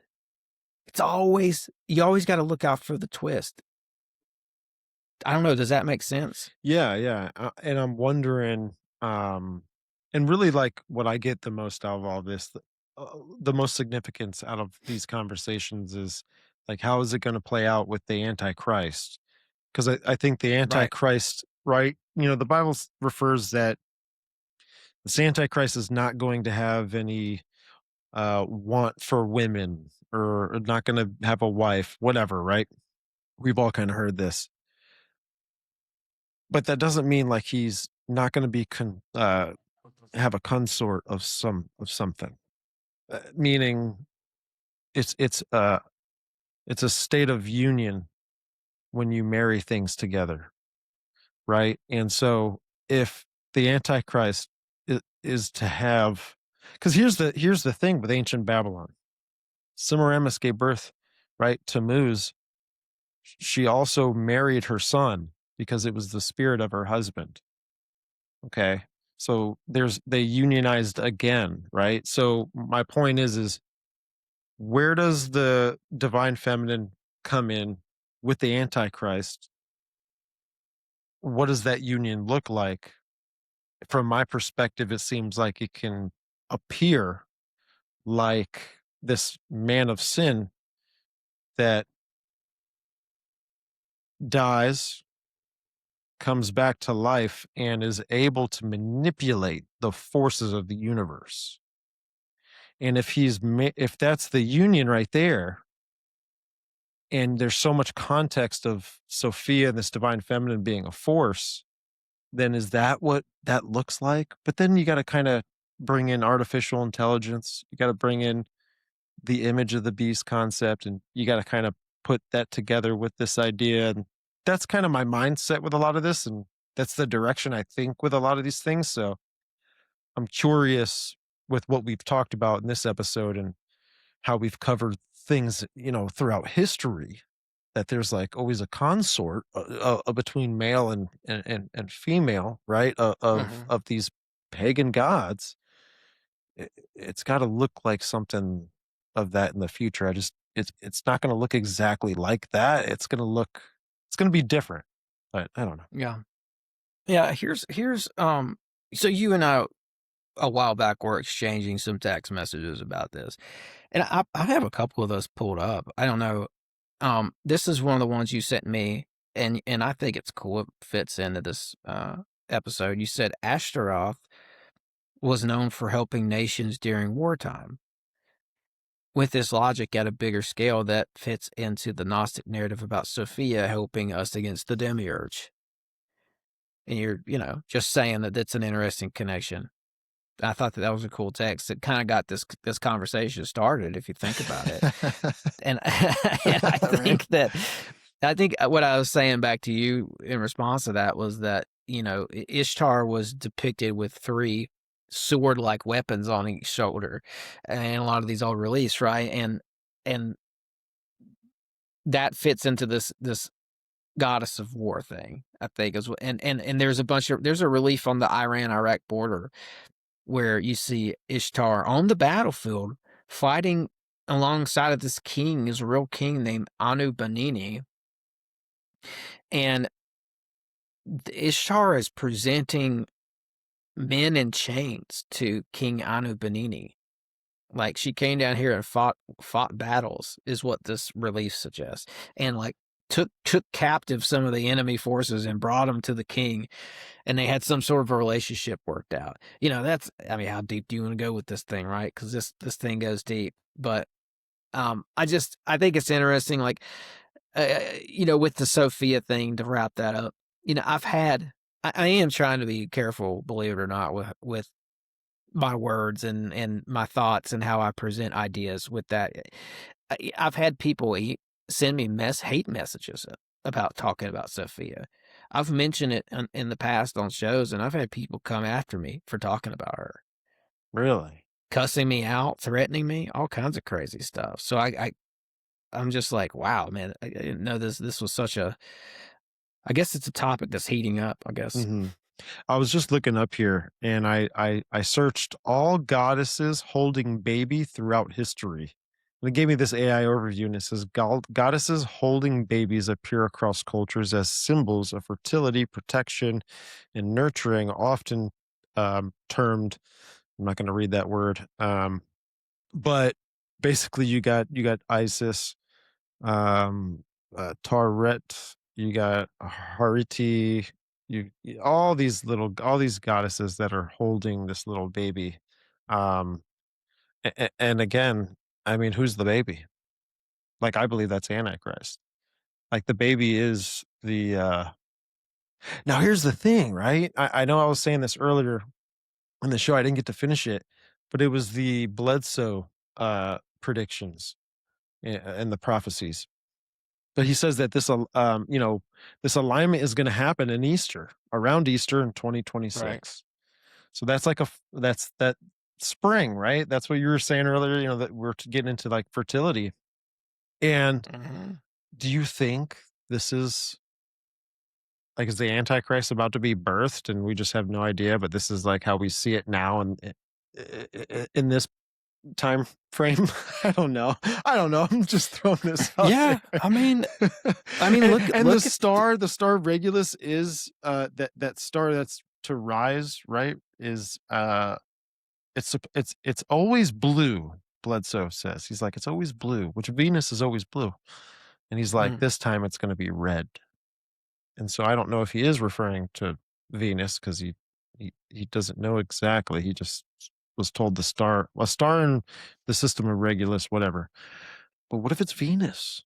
Then that kind of oh, fits into all of this. I totally assumed that it was Venus. I mean, Yeah. I remember hearing him say this, and I forgot to go look it up, I guess. But I thought immediately he's got to be talking about Venus. Is Venus in No, Regulus? I tried to look it up. See if something pops up for you. But Well, yeah, okay. Well, yeah, then I'll rephrase that. I definitely assumed he was talking about Venus. I Whether it is or think it not, we'll have is to find out. Venus. It has to be Venus, right? Like, It it's seems like it, got yeah. to be. I mean, it's the lady. They said they're saying this lady told him her name was Hathor, but that is known by many names. Wow.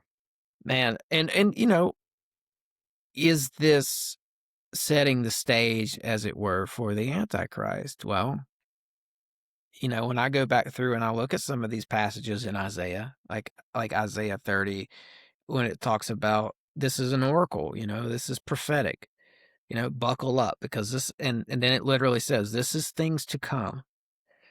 And it starts talking about this goddess thread.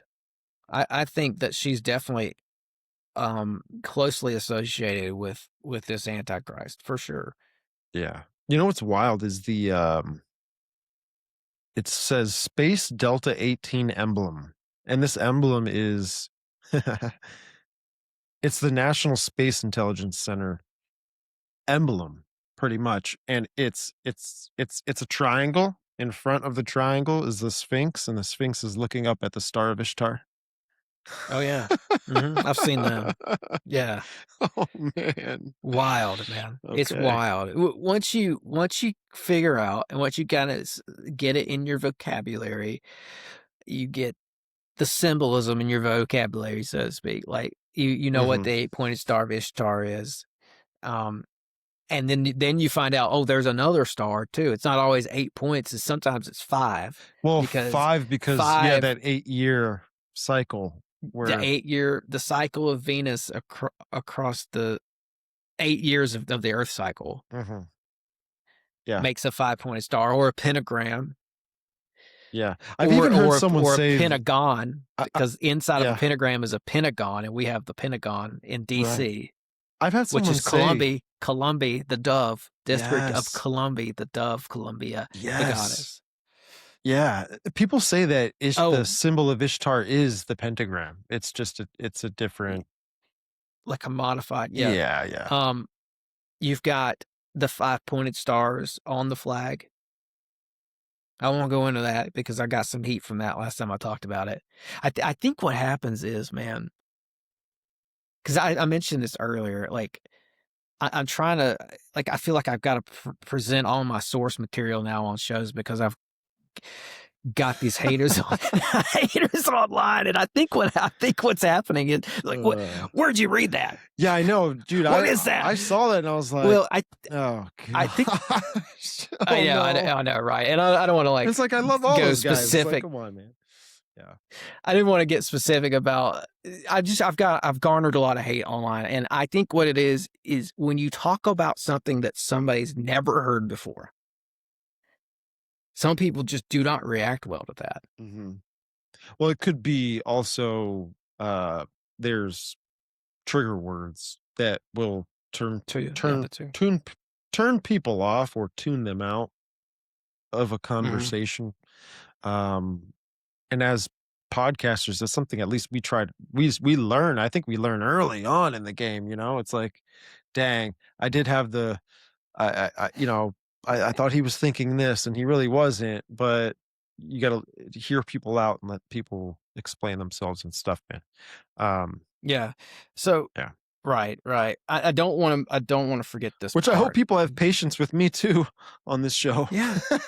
you know? Oh well. Yeah. We're just human. We're Yeah. just human. Um. And I have the added bonus of talking about or feeling led to talk about controversial material. You know, I, it's just where I found myself in life. I'm always talking about these controversies. Sorry.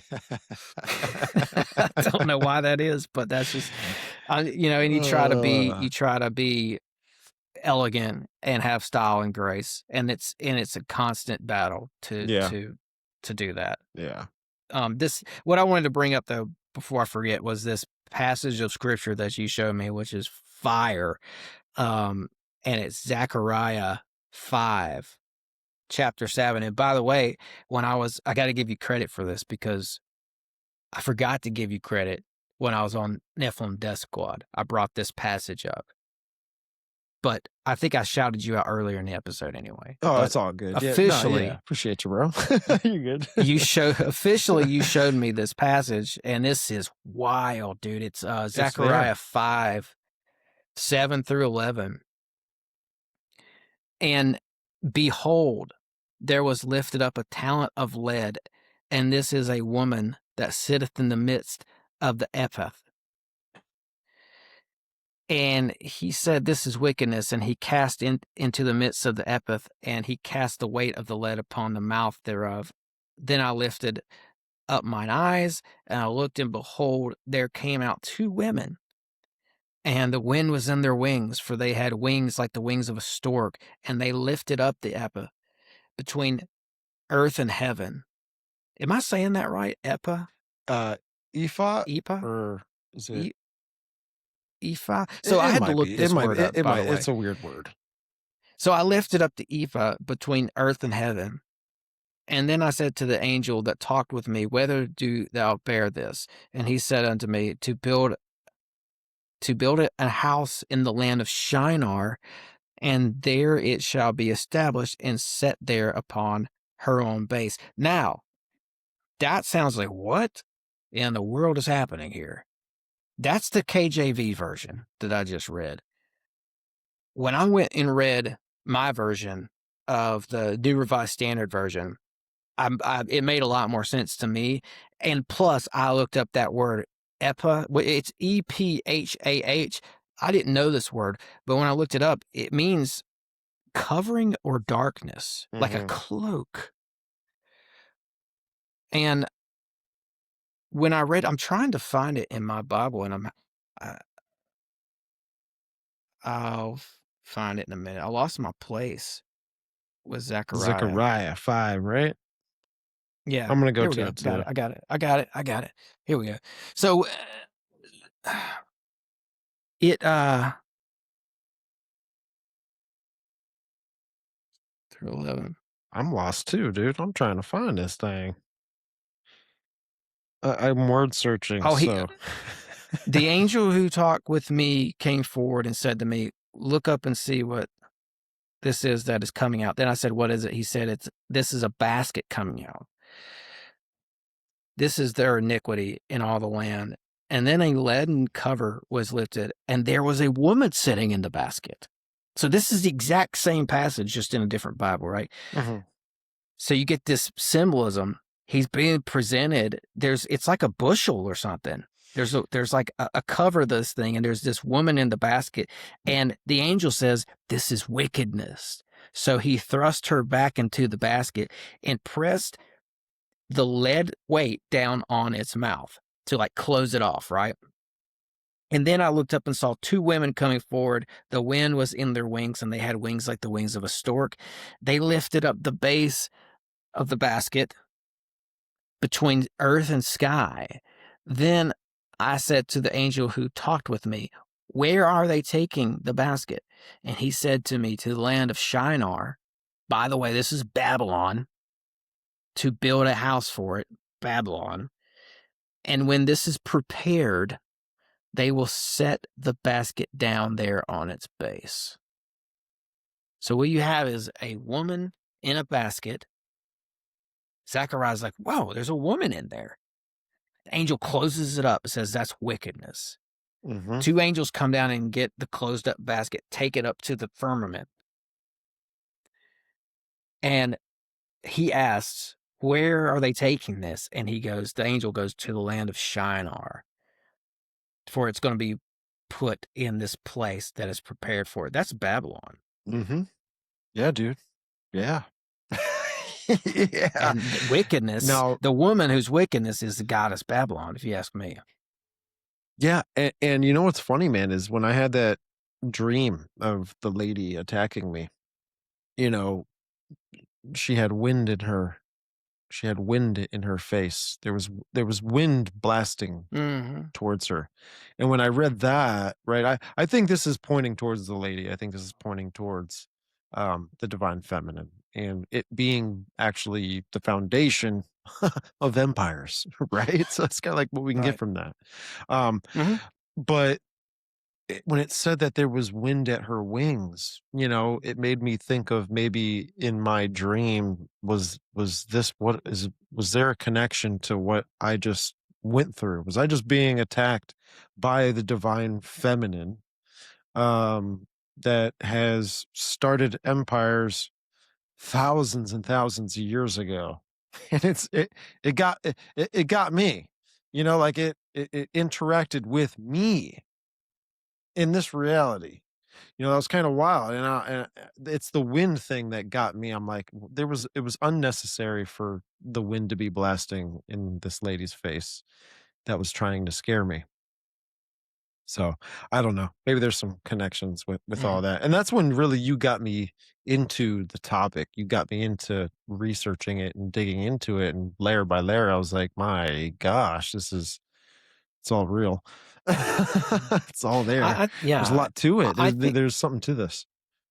yeah, I think if I was to put it into simple terms, I think what I do now with all this information is I categorize it under the Whore of Babylon. Mhm.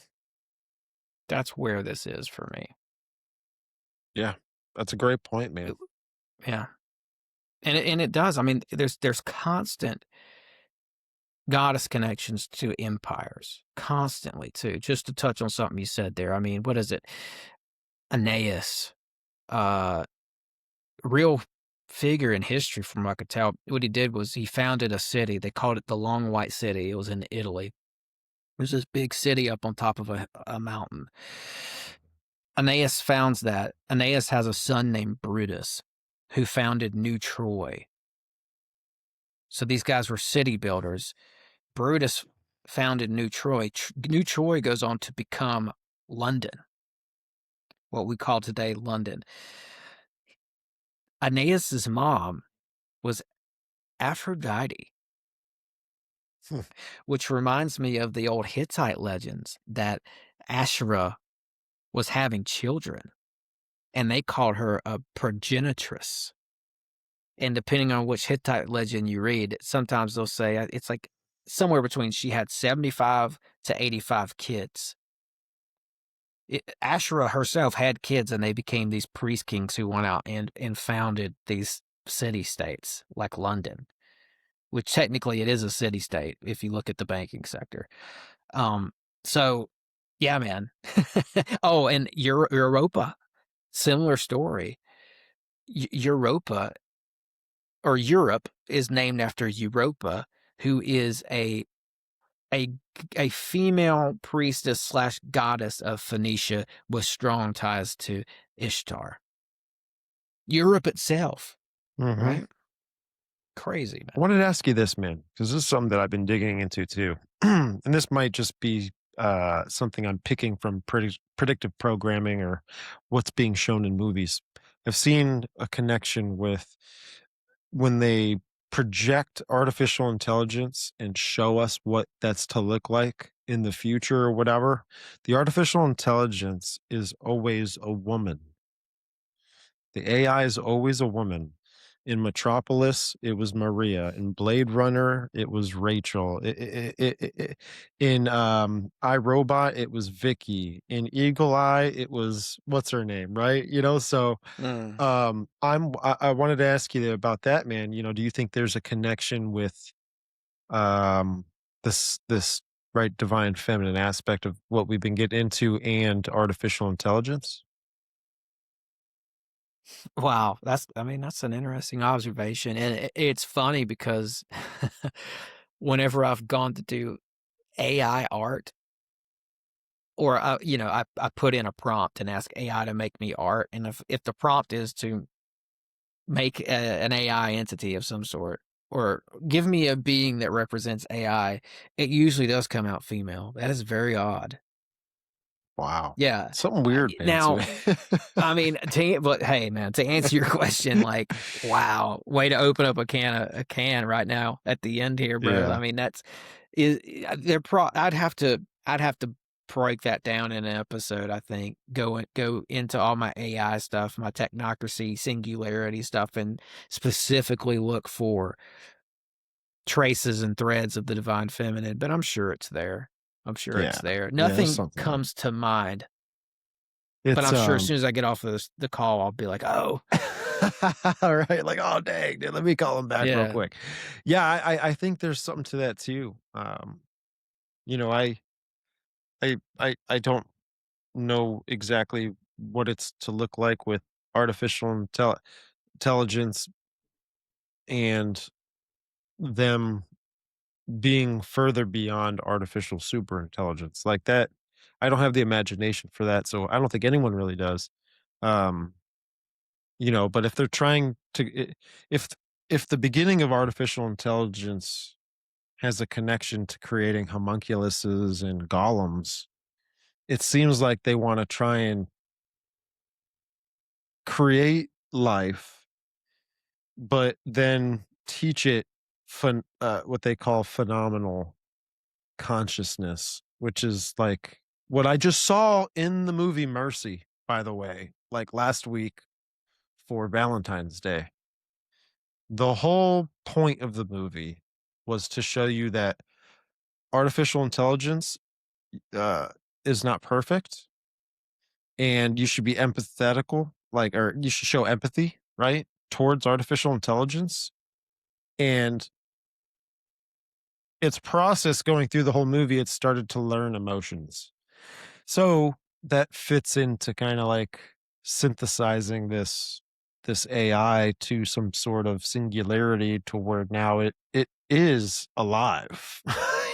It's like, uh-huh. what are we doing, man? But Right. Oh, yeah, man, whatever. and something I'll show you the next time we get together and talk is there's some instances that I've found in real life where the AI that the government is using, because they're working alongside some of these AI companies. these AI companies have contracts with the government, and some of the AI they're using is showing signs of sentience, I guess, for lack of a better term. It's like it's self-aware, and it knows when it's being tested by the humans. Mm. So that's something I want to get into more with you, probably when you come on my show, and we hash out our next time conversation, whatever it is. And I think we know what it is. Yeah, I'll yeah. just Yeah. we'll get in, get into it then. But Yeah, man. there was something I want. Another thing I want to get into you at a later time is this guy I came across named Miguel Serrano. He was very interesting guy. Reporter for the Chilean army, ambassador to Austria, Yugoslavia, and all this. He believed Hitler made it to Antarctica and was living there. So he has all this crazy stuff. I think he was an occultist too, and he was, yeah, he was definitely an occultist. And what caught my eye is he talks about Vril, and I'll talk to you more about this some other time. But one of the things he was mentioning alongside of Vril was that that Lucifer was involved, and that Lucifer was actually Venus. Well, I don't know, man. I mean, I kind of think that way too. I think that it's weird, right? How can we make a connection with Lucifer, Hello Ben Shakar, whatever you want to say, Right. to the divine feminine? Uh, and Gary Wayne talked about this, where he says that this is a part of their narrative to ultimately blaspheme the Holy Spirit and the truth of God. Is if they can counterfeit themselves and mimic themselves as the Most High, right? And to try and build a religion on earth that kind of is a counterfeit of the true one, right? Um, then what's more blasphemous than at the head of that church is a woman, right? Like is Mm. a goddess instead of a god, or a king. Mhm. It's a queen versus a king. I don't know. So I was like, oh, that's kind of interesting. I was like, hmm. And then, that's when I think I brought up to you too, where, I think there's been some writing, and again, I don't like consent to any of this material, but there's been some writings in the Zohar where these fallen angels are able to actually take what form or what gender they wish they can choose. So I was like, that's interesting too, man. But yeah, no, I'm excited, man. We're gonna get into a lot of awesome conversations throughout the year. 2026 is gonna be the year of disclosure. It's gonna be covered with Tim Constantine on the show. I will try my Man. best to get a whole conference, a whole I want to do like a round table, like if this does go down, I think it'd be a lot of fun.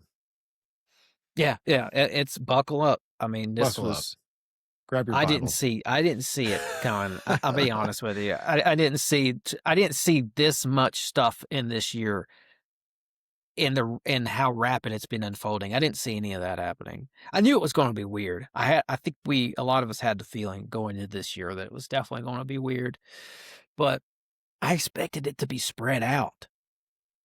Yeah. I was wrong. I was Yeah. dead wrong. Dead wrong, brother. Well, hey, man, thanks Yeah. for hanging out with me. I appreciate you, man. Yeah, man. Yeah. Hey, please, for the audience, man. I'll tell you what. I mean, the floor is yours if you want to say anything or whatever. Tie a bow on anything really that you know you hadn't had a chance to yet.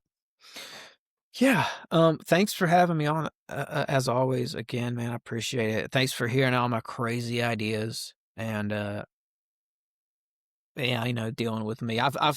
You've had me on a lot, and I appreciate that. And I know I've pushed the envelope before, and I'm sorry for that. I do have goodness in my heart, and I am trying to turn people to God. That is one of the biggest revelations I've had this year. Is God sort of revealed himself to me in a way this year. I went through some stuff and I was taken care of at every juncture throughout this scenario, this situation I was in. And I'm seeing that, most important thing here is it's fun to talk about all this crazy stuff. And I think some of it's just crazy enough to work, and it's very pertinent, and it's talked about in the book of Revelation as it is throughout the rest of the Bible. So it needs to be talked about. But I think it's important that we try to get people ultimately to God and to Jesus. And I know you do that. And I'm saying I've had my time now thinking about that, and I think that that's the right thing to do too for me. So anyway, I don't know why I went down that whole spiel. Oh, thank you, man. No, dude, it's I love it, man. I love it. And Yeah. at the end of the day, man, that's what God's putting on our hearts, man, um with the hobby that we have. Yeah, and yeah, for sure. Yeah. and sometimes these conversations are they're pretty complex, man, for people just starting in this in this conspiracy rabbit hole stuff of trying to make conclusions and put things together that people haven't done yet. I haven't heard people talk about the divine feminine until Tim Constantine came up and started mentioning this thing to me. And then I started getting into it. And then I started to research it and go, there's something here. And what do you know? God just goes ahead and shows me that, hey, there is another industry out there that is pushing another narrative that is completely uh it's completely in opposition against the truth, meaning the divine feminine fits in perfect with this new world order Gnostic religion that's coming, and the new age and the theosophy, and I mean on and on and on. And the divine feminine's wrapped up in all of those things as well, right? It's hidden in plain sight in some sort of way. But I appreciate you, man. Oh, yeah. Thank you, man, for Yeah. Thanks, man. coming on, and hopefully I gave you enough time to lay out what you wanted to talk Oh, about and absolutely. all that stuff. Yeah, we're done, bro. We wrap this thing up. Wrap this Okay, bad boy up. okay. All right. Well, You, hey, you don't want to. You don't want to give me the football again and tell me to say. right? Yeah. Is there anything else? You don't want. You don't want to Nah, hear nah, it. nah. You don't want to hear anything else. Well, hey, So, where yeah, can the we'll wrap folks it up. support you and check out your show and all that? Yeah, you can find me at Sixth Sensory Podcast. I spell it out SIX. I'm on Spotify, YouTube, Apple, Instagram, and I drop bonus material every week on Patreon. But yeah, the best place to find me is Spotify. So come check out the show. I'd love to have you.